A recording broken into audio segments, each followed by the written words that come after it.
IPL 2026 సీజన్లో మరో ఉత్తేజకరమైన మ్యాచ్ ముగిసింది. గురువారం ఈడెన్ గార్డెన్స్ లో సన్ రైజర్స్ హైదరాబాద్ తన ఆరెంజ్ ఆర్మీ బలంతో కోల్కతా నైట్ రైడర్స్ ను ఏకపక్షంగా చిత్తు చేసింది. 65 పరుగుల తేడాతో ఘనమైన విజయం సాధించింది. మ్యాచ్ అనంతరం మాట్లాడిన Sunrisers Hyderabad captain Ishan Kishan ఈ గెలుపు క్రెడిట్ పూర్తిగా ఓపెనర్లదేనని స్పష్టం చేశాడు.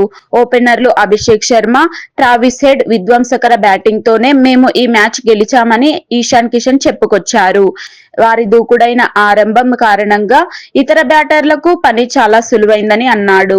ఇషాన్ కిషన్ తన వ్యక్తిగత ప్రదర్శన గురించి మాట్లాడుతూ, నా ఆట తీరు పట్ల సంతోషంగా లేదు, కానీ జట్టు చూపించిన అంకిత భావం నాకు చాలా ఆనందాన్ని ఇచ్చింది.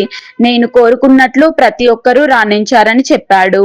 ఈడెన్ గార్డెన్స్ పిచ్ బ్యాటింగ్ కు కాస్త ప్రతికూలంగా ఉన్నప్పటికీ ట్రావిస్ హెడ్ 21 బంతుల్లో 46 పరుగులు, అభిషేక్ శర్మ 21 బంతుల్లో 48 పరుగులు ఇద్దరు అసాధారణ దూకుడు చూపించారు. వారి పవర్ ప్లే ఆరంభం ఈ మ్యాచ్ ను ఎంతో సులభం చేసిందని ఈశాన్ అభిప్రాయపడ్డాడు. చివర్లో హెన్రిచ్ క్లాసెన్ కూడా 35 బంతుల్లో 52 పరుగులతో హాఫ్ సెంచరీ సాధించి జట్టుకు బలం ఇచ్చాడు. మొత్తం సన్ రైజర్స్ 20 ఓవర్లలో 8 వికెట్లకు 226 పరుగుల భారీ స్కోర్ పోస్ట్ చేసింది. బౌలింగ్ లో కూడా సన్ రైజర్స్ రాణించింది. జయదేవ్ ఉనాద్గత్ 3 వికెట్లు, ఏషాన్ మలింగ మరియు నితీష్ కుమార్ రెడ్డి 2 వికెట్లు తీసి కోల్కతాను 16 ఓవర్లలోనే 161 పరుగులకు కుప్పకూల్చారు. ఈశాన్ ప్రత్యేకంగా హర్ష్ దుబే బౌలింగ్ ను, ఫిన్ అలెన్ వికెట్ ను ప్రస్తావించాడు.